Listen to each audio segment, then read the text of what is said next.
Good morning, friends. Standard 12th, unit number 2, read 2. Unit number 2, read 2, Saper Sept, Harindranath Chattopadhyay. Writer is of India. Some writer write in English, though they are Indian. So some Sarojini Naidu, Rabindranath Tagore, these are all the greatest poets who wrote not only in their mother language but in English also. તો સેપર સેપ્ડ આકાર આપનારનો જ આકાર થઈ ગયો. Shaper જે વ્યક્તિ આકાર આપે છે એને પોતે જે કોઈ કાર્ય કરે છે એનું વધારે અભિમાન હોય, પણ એ જ ભગવાને એને એનો જ આકાર બનાવી દીધો. પહેલાં આપણે ગ્લોસરીના સ્પેલિંગ જોઈશું. મોલ્ડ, શેપ એટલે આકાર આપવો, ઘડવું. યીલ્ડિંગ, સોફ્ટ એન્ડ બેન્ડિંગ એટલે પોચું અને વાળી શકાય તેવું, યીલ્ડિંગ. સીઝડ એટલે અટકવું, સ્ટોપ્ડ. ઇન્યુમરેબલ્સ, ઇન્યુમરેબલ્સ એટલે અસંખ્ય, ગણી શકાય નહીં તેટલા. ન્યૂ ગોટ, ન્યૂલી એક્વાયર્ડ નવું મેળવેલું જ્ઞાન. ફેશનર આકાર આપનાર. ગ્લિટર્ડ ચમકવું, સ્પાર્કલ્ડ. ગ્લિમ્ડ એનો અર્થ પણ ચમકવું થાય. સોન. બ્રીમિંગ, ગ્લોવિંગ વિથ ચમકાળ, ચરકાટ આવવો. ગ્લોવિંગ વિથ, ઓવરફ્લોવિંગ વિથ નાથી ઉભરાવું. બાયગોન ભૂતકાળના દિવસો. હર્લ યેલ સમથિંગ બૂમ પાડવી. ઇન્સોલેન્સ ડિસરિસ્પેક્ટફુલ એટલે અપમાનિત કરતા હોય તેમ. નીલિંગ એટલે ઘૂંટણ પડીને નમન કરવું. સુપ્રીમ ઈશ્વર અથવા ભગવાન. હવે આપણે કવિતા શરૂ કરીએ. જુઓ, કવિતાની અંદર ગહન અર્થ રહેલો છે. અહીંયા કવિ સૌ પ્રથમ એવું કહે છે, ઇન ડેઝ ગોન, ભૂતકાળના દિવસોમાં, by I use to be a potter. Potter એટલે કુંભાર. હું કુંભારનું કામ કરતો, કુંભાર હતો. Who would feel his finger, who would feel his fingers would the yielding clay. અને હું એવો જ કુંભાર હતો કે તે એવો અનુભવતો કે એની આંગળીઓમાં માટીને આકાર આપીને અલગ અલગ વસ્તુ બનાવી શકે છે. Two patterns on his wheels, એના જે ચાક છે, એને જે પૈડું છે એ પૈડાની અંદર તે અલગ અલગ પ્રકારના ભાતના વસ્તુઓ બનાવી શકે છે. બટ નાવ, પરંતુ ભગવાનના સાનિધ્યમાં આવ્યા પછી, થ્રુ વિઝડમ લેટલી વોન, ધીમે ધીમે મારામાં એક સમજણ આવી ગઈ કે હું જે માનું છું એ ખોટું છે. હું માનું છું કે હું જ બધું કરું છું. દેટ પ્રાઇડ હેઝ ડાઈડ અવે, મારો અભિમાન દૂર થઈ ગયો. I have ceased to be potter, મેં કુંભાર બનવાનું બંધ કરી દીધું. And have learned to be the clay, અને હું ભગવાનના હાથની માટી બની ગયો. ઇન અધર ડેઝ, બીજા દિવસોમાં, I use to be a poet. બીજા ભૂતકાળના દિવસોમાં હું કવિતા લખતો, કવિ હતો. થ્રુ હુઝ પેન, કે જેની પેન કલમ દ્વારા ઇન્યુમરેબલ સોંગ્સ વુડ કમ, એની કલમ દ્વારા અસંખ્ય ગીતો રચાતા, to win the heart of man, મનુષ્યના હૃદયને જીતવા માટે. બટ નાઉ, પણ ઈશ્વરના સાનિધ્યમાં આવ્યા પછી, now through new got knowledge, મને જ્યારે સાચા જ્ઞાનની સમજણ થઈ, which I had not had to so long, જે જ્ઞાન મારી પાસે નહોતું, પણ I have ceased to be the poet, મેં મારી જાતને કવિ તરીકેનું ઉપનામ આપવાનું બંધ કર્યું. કેમ કે મેં જોયું કે હું તો માત્ર નિમિત્ત માત્ર છું, and have learned to be the song, અને મારા જીવનમાં હું એક ગીત બની ગયો. આગળના સ્ટાન્જામાં જુઓ, કવિ કહે છે, I was a fashioner of swords. Fashioner એટલે તલવારનો આકાર આપનાર, લુહાર. In days that now are gone, એ ભૂતકાળના દિવસો ગયા. Which on the 100 battlefield glittered, મારી તલવારો દ્વારા ઘણા બધા યુદ્ધો લડાયા, અને glittered and gleam and shone, ચારે બાજુએ મારી તલવારે ચળકાટ ફેલાવ્યો. But now that I am brimming with the silence of the Lord, પણ જ્યારે મને સાચું જ્ઞાન થયું કે હું જે આ કરું છું, જે પણ કાર્ય કરું છું, એ માત્ર નિમિત્ત માત્ર છું. આ બધું કરાવનાર તો ભગવાન છે. તો I have ceased to be a sword maker, મેં તલવાર બનાવવાનું બંધ કર્યું. And have learned to be the sword, અને હું ઈશ્વરના હાથની તલવાર બની ગયો. ઇન બેગોન ટાઈમ્સ, બાયગોન એટલે ભૂતકાળના દિવસોમાં, I use to be a dreamer, હું એક સ્વપ્નશીલ વ્યક્તિ હતો. હું would hurl on every side an insolence of emerald and pearl. તમે જુઓ અહીંયા, ઇન બાયગોન ટાઈમ્સ, ભૂતકાળના દિવસોમાં, I use to be a dreamer, હું એક સ્વપ્ન દ્રષ્ટા હતો. હું would hurl on every side and insolence. Insolence એટલે કોઈનું પણ માનહાનિ કરીને. ઓફ એમરેન્ડ એન્ડ પર્લ, મારી જાતને હું કાર્યનો કરનાર છું એવું મારામાં અહમ આવી ગયો. But now that I am kneeling at the feet of the supreme, પણ જ્યારે મેં ઈશ્વરના સાનિધ્યમાં નતમસ્તક કરી અને હું નમ્યો, ત્યારે મને ખ્યાલ આવ્યો કે આ હું એ કરનાર,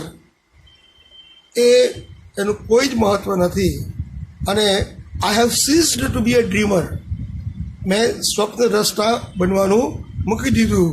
and have learned to be the dream, અને ઈશ્વરનું સ્વપ્ન બનવાનું મેં શીખી લીધું. મિત્રો, સૌથી પહેલાંના સ્ટાન્જામાં કુંભાર જે માટલા ઘડે, પણ સાચું જ્ઞાન થયું એટલે માટલા ઘડવાનું બંધ કર્યું અને ઈશ્વરની હાથની માટી બની ગયા. બીજા સ્ટાન્જામાં તમે જોયું કે કવિ પોતે કવિ હતા અને સારા સારા ગીતો લખતા, પણ જ્યારે એમને સાચી હકીકત સમજાય કે આ બધું કરનાર તો ઈશ્વર છે, આથી એમણે કવિ બનવાનું પણ મૂકી દીધું અને ભગવાનનું એક સુંદર ગીત બની ગયા, ભગવાન માટે સુંદર ગીત બની ગયા. ત્રીજા સ્ટાન્જામાં તમે જોયું કે કવિ પોતે સ્વોર્ડ મેકર છે, તલવાર બનાવનાર, અને એમની તલવારોથી અસંખ્ય યુદ્ધો લડાયા. પણ જ્યારે ઈશ્વરના સાનિધ્યમાં આવ્યા ત્યારે એમને એકરાર થયો કે હું જે કરું છું એ તો માત્ર ઈશ્વર મારી પાસે કરાવે છે, એટલે હું તલવાર બનાવવાનો બનાવનારો બંધ થઈ ગયો અને હું ભગવાન માટે એક તલવાર બની ગયો. છેલ્લા સ્ટાન્જામાં આપણે જોયું કે કવિ પોતે એક સ્વપ્ન દ્રષ્ટિ રાખનાર વ્યક્તિ છે, જે સુંદર સુંદર સપનો જોવે છે, પણ જ્યારે એમને સાચી ઈશ્વરની સાનિધ્યમાં આવીને સાચો એમને જે ખ્યાલ આવ્યો ત્યારે એમણે જોયું કે હું મારા મનમાં જે અહમ રાખું છું એવું કાંઈ નથી, ઈશ્વર જ સર્વોપરી છે, અને પોતે સ્વપ્નશીલ વ્યક્તિનું કાર્ય બંધ કર્યું અને ઈશ્વર માટે એક સ્વપ્નરૂપ બની ગયા. મિત્રો, આપણે એવું નક્કી કર્યું છે કે પહેલાં યુનિટ પૂરા થઈ જાય પછી એક સાથે ટેક્સ્ચ્યુઅલ ગ્રામર લઈશું અને પછી એક સાથે એક્ઝામ ઓરિએન્ટેડ ગ્રામર લઈશું. હવે આપણે યુનિટ 3 પર જઈશું સીધા. યુનિટ 3 શરૂ કરીએ. મિત્રો, યુનિટ નંબર 3 આપણે શરૂ કરીએ છીએ. એમાં રીડ 1, મેનેજ યોર સ્ટ્રેસ. તમારા માનસિક તાણને તમે તમારા તાબામાં રાખો. સ્ટ્રેન્થનિંગ મેન્ટલ ફ્લેક્સિબિલિટી, માનસિક સજ્જતા કેળવવી. બહુ જ સુંદર પાઠ છે.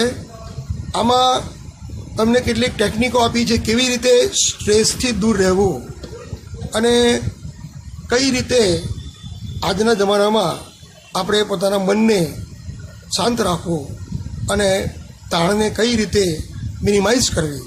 પહેલાં આપણે એના સ્પેલિંગ જોઈશું ગ્લોસરીમાં અને પછી આપણે પાઠ ભણીશું.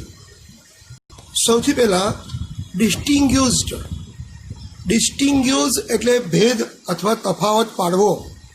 ડિફરન્શિએટ, ભેદ અથવા તફાવત પાડવો.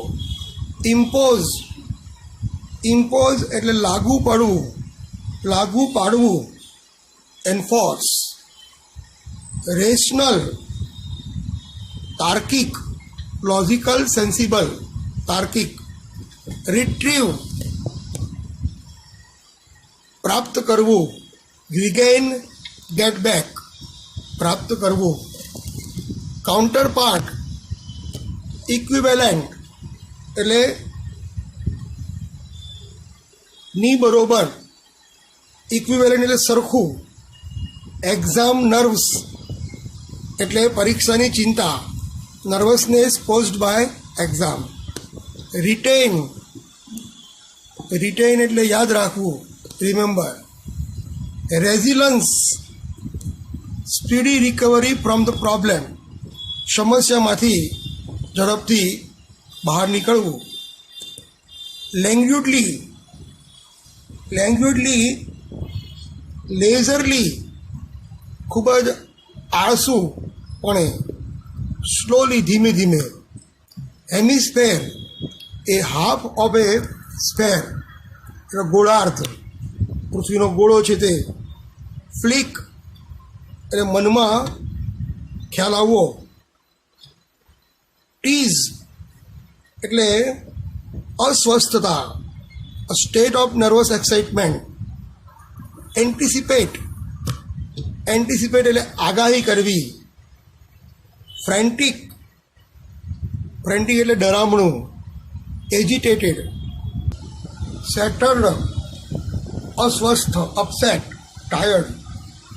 ડ્રેડફુલ, ટેરિબલ, ભયંકર. ડ્રેઇન્ડ એક્ઝોસ્ટેડ, થાકેલા, ખૂબ જ થાકી ગયા હોય ડ્રેઇન્ડ કહેવાય. કોન્સિક્વન્સીસ એટલે અસર અથવા પરિણામ. સેલ્ફ હિપ્નોસિસ એટલે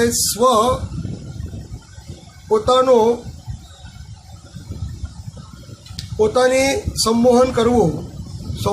સ્વસંમોહન. Giving suggestion to self that would influence one's own consciousness and thought. Drifting, descending, ઉતરતા ક્રમમાં. લેન્ડસ્કેપ, સિનરી, સરાઉન્ડિંગ એટલે કે આસપાસની દ્રશ્યો. પર્સ્પેક્ટિવ એટલે દ્રષ્ટિબિંદુ. હેક્ટિક ખૂબ જ વ્યસ્ત, very busy and hurried. Pessimism, નકારાત્મક ભાવના, negative thinking, tendency to expect the worst. Optimism, positive thinking, હકારાત્મક ભાવના, tendency to expect the best. Crisis, મુશ્કેલ પરિસ્થિતિ, ક્રિટિકલ મુમેન્ટ. ઇલેશન, ખૂબ જ આનંદિત, great happiness. Ecstasy, Harsh.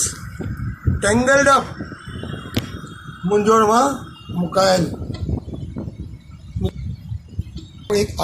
Read 1. Manage your stress. Strengthen એટલે મજબૂત બનાવવું. મેન્ટલ ફ્લેક્સિબિલિટી, માનસિક પરિસ્થિતિ, માનસિક અવસ્થાને મજબૂત બનાવવી. માઇન્ડ એટલે મન, ઇમોશન્સ લાગણીઓ, એન્ડ બોડી શરીર આર ઓલ ક્લોઝલી ઇન્ટરલિંક્ડ. તમારા મન, તમારી લાગણીઓ અને તમારું શરીર એ ખૂબ જ એકબીજાથી સંકળાયેલું છે. એન્ડ ઓલવેઝ વર્ક ટુગેધર, અને હંમેશા એક સાથે કામ કરે છે. આપણું મન, લાગણીઓ અને આપણું શરીર. તમે જુઓ, અંદર આપણને સુંદર ઉદાહરણ આપ્યા છે, પણ આ ત્રણ વસ્તુઓ જે છે એક સાથે જ કામ કરે છે. મન, લાગણીઓ અને શરીર. It helps you distinguish them more clearly if you try to understand them separately. તમે જો દરેકને બરાબર વ્યક્તિગત રીતે ધ્યાન આપશો, તમારા મનને, તમારી લાગણીઓને અને તમારા શરીરને જો તમે ધ્યાન આપશો, તો તમે એમના વચ્ચેનો તફાવત સારી રીતે સમજી શકશો. It helps you to distinguish them more clearly if you try to understand them separately. Your mental capacities, તમારી માનસિક અવસ્થા, are your abilities, એ તમારી ક્ષમતા છે. to concentrate, તમારી માનસિક ક્ષમતા. to take in a new information, નવી માહિતીઓ મેળવવી, નવી માહિતી ગ્રહણ કરવી. to remember old, જૂનું માહિતી યાદ રહેવી. એન્ડ ન્યૂ ઇન્ફોર્મેશન, નવી અને જૂની બધી માહિતીઓ યાદ રહી જાય.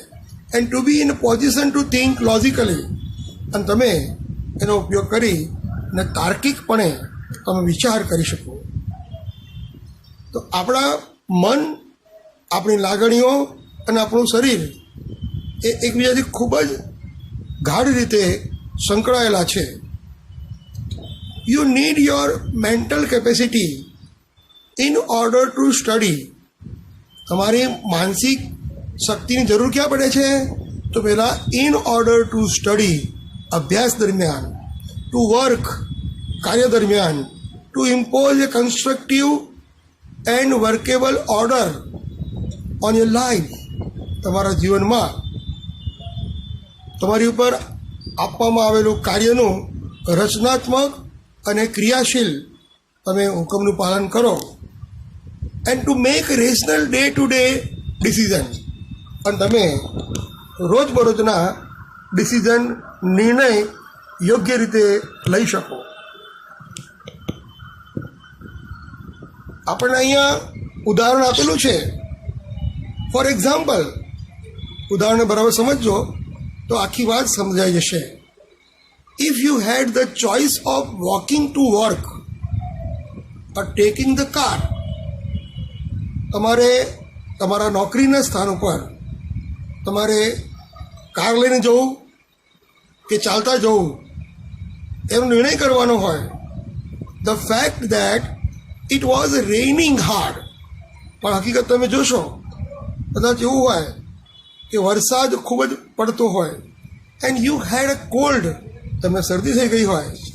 Food lead you to the decision, તમને તમે નિર્ણય કરો that it was better to look to take a car. તમે મનથી એવું ડિસિઝન લો કે હું કાર લઈને જાઉં, કારણ કે તમને શરદી થઈ ગઈ છે, જો તમે ચાલતા જશો તો ફરી તમને બીમાર પડશો. તો એ વખતે તમે કાર લઈને જવાનો તમારો નિર્ણય તમારી માનસિકતા બતાવે છે કે તમે કેટલા બુદ્ધિશાળી છો, કે કઈ રીતે તમે વસ્તુને મૂલવો છો. That would be the rational decision. તમારું એ વ્યાજબી નિર્ણય છે. Take the car based on the current circumstances. વર્તમાન પરિસ્થિતિમાં તમે કાર લઈને તમારી નોકરીએ જાઓ તો એ તમારો નિર્ણય ખૂબ જ સારો છે અને યોગ્ય છે, વ્યાજબી છે. તો આ રીતે સારો ખોટો નિર્ણય, શું કરવું શું નહીં, એ રોજબરોજની આપણી જે ઘટના હોય છે એમાં આપણે કઈ રીતે વર્તન કરીએ છીએ એ બધી આપણી માનસિકતા દેખાય છે. The mind is the rational logical part of you. તમારું મન એ તમારા શરીરનો, તમારા અંગનું, તમારા વ્યક્તિત્વનો એ તાર્કિક અને રેશનલ, વ્યાજબી અને તાર્કિક ભાગ છે. That helps you to make unemotional choice. તમે લાગણી વિહીન કેટલાક કાર્યો કરો છો. ટુ સ્ટોર, તમને એમ કહેવામાં આવે કે ભાઈ આ દાખલો બહુ મહત્ત્વનો છે, તમે દાખલાને ભણતી વખતે બહુ ધ્યાન આપશો.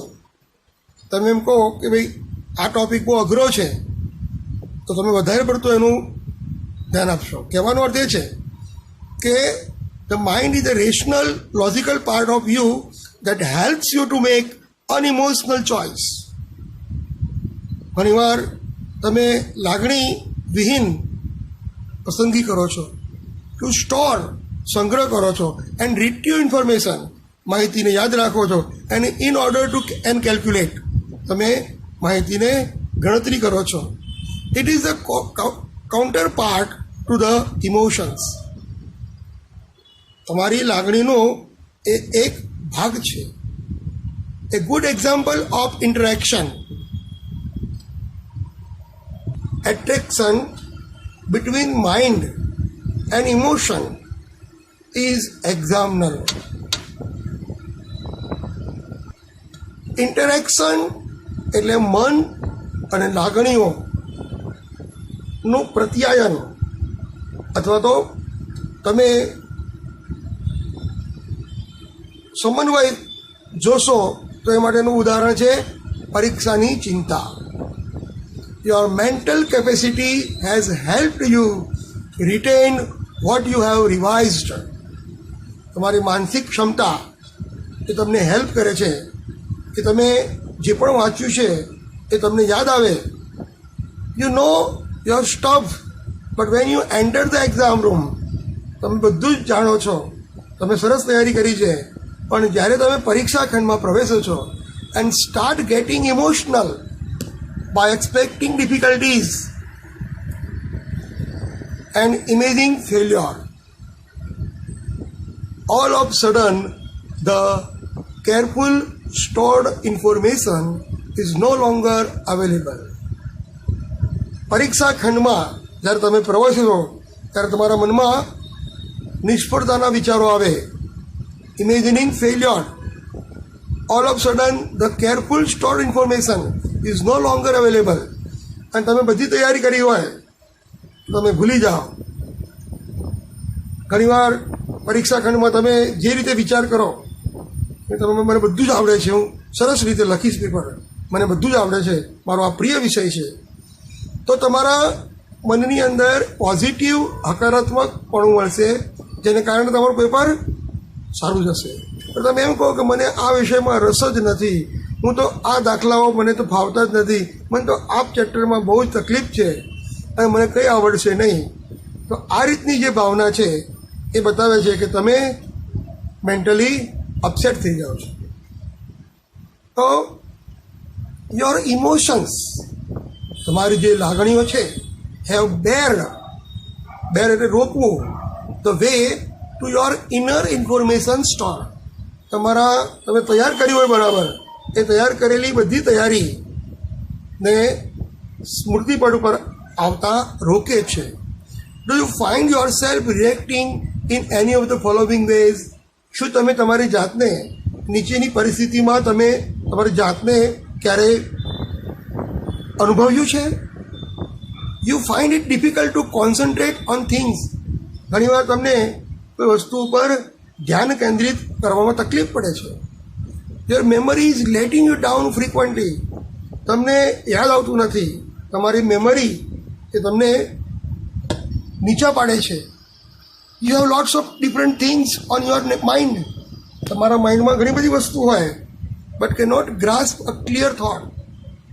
પણ જ્યારે તમે વિચારતા હો ત્યારે એ સ્પષ્ટ વિચાર ન કરી શકો. તમારો વિચાર સ્પષ્ટ ન હોય.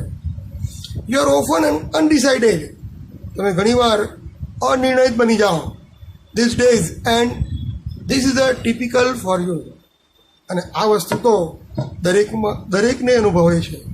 દરેક વ્યક્તિ આવું અનુભવે છે. You make longer to do task. તમે કોઈ પણ કાર્યને લાંબો સમય કરો છો. That you were able to complete quite quickly before. કોઈ કામ તમે એ 10 મિનિટમાં કરતા હતા, ત્યારે હવે એ જ કામ તમને અડધો કલાક લાગે છે. તો આવા બધા અનુભવો આપણને રોજિંદા જીવનમાં મળે છે. You start lots of things. તમે ઘણી વસ્તુઓ શરૂ કરો છો, બટ ડોન્ટ ફિનિશ એની. તમે કોઈ પણ વસ્તુને બરાબર પૂરી કરી શકતા નથી. If yes, then it gives a sign of mental stress present in you. જો તમારામાં તમે આવી પરિસ્થિતિમાં ક્યારે હો તો સમજી લો કે તમારામાં માનસિક તાણ રહેલી છે. The better you deal with stress. તમે જેટલું સ્ટ્રેસ જોડે સારી રીતે ડીલ કરશો, the less your mental capacity will be affected. તમારી માનસિક ક્ષમતા એટલી જ ઓછી અસરકારક થશે, એને અસર પડશે. મિત્રો, આ જે વાક્ય છે એ વાક્યને તમે અંડરલાઈન કરો. The better you deal with stress, the less your mental capacity will be affected. ગ્રામરમાં આ રચનાને ડબલ કમ્પેરિઝન કહેવાય છે. ડબલ કમ્પેરિઝનમાં બંને વાક્યની શરૂઆતમાં ધ આર્ટિકલ હોય છે. જુઓ, ધ બેટર અને ધ લેસ. આર્ટિકલ ધ પછી કમ્પેરેટિવ ડિગ્રીનું રૂપ હોય છે. આ ગુડનું બેટર થયું, અહીંયા લિટલનું લેસ થયું, અને પછી આખું વાક્ય આવે છે. તમે જેટલું the better you deal with stress, તમે જેટલું સારી રીતે તાણ જોડે તમે ડીલિંગ કરશો, એને ઉકેલશો, the less your mental capacity will be affected. તો તમારી એટલી જ માનસિક ક્ષમતા બરાબર એટલી જ એમાં ઓછી ઘટશે. The following exercise will help you build better stress resilience. તમને નીચેની જે વ્યાયામ છે, જે કસરત છે અથવા એક્સરસાઇઝ છે, એ તમને સ્ટ્રેસ રેઝિલન્સ તમને માનસિક તાણને સામે બેટર સારી રીતે તમારે પહોંચી વળવા એન્ડ રિબેલેન્સ યોર સેલ્ફ. તમારે રિબેલેન્સ એટલે સંતુલન તમારે તમારું મનનું રાખવું હોય. If your mental capacity has already started to સફર ડ્યુ ટુ સ્ટ્રેસ. માનસિક તાણને કારણે તમારી માનસિક અવસ્થા જો એની પર અસર થઈ હોય તો તમારે નીચેની જે એક્સરસાઇઝ છે એ કરવાથી તમારી માનસિક તાણ ઓછી થશે. મિત્રો, હવે જે ટૉપિક છે એ આખા શોર્ટ નોટમાં પૂછાય છે. બોર્ડની પરીક્ષામાં આપણે 2 શોર્ટ નોટ લખવાની છે. તો સ્ટોપ ઓવર થિંકિંગ. તો આજે આપણે અહીં રોકાઈએ છીએ. તમારે હોમવર્કમાં સ્પેલિંગો ગ્લોસરીમાંથી 5 વાર લખી મોઢે કરો. કેમ કે સ્પેલિંગો એ આપણા મગજની અંદર એક જ્ઞાન છે અને નવા નવા સ્પેલિંગો યાદ રાખવા બહુ જરૂરી છે. તો મળીશું નેક્સ્ટ લેક્ચરમાં. Okay, C you again, bye bye.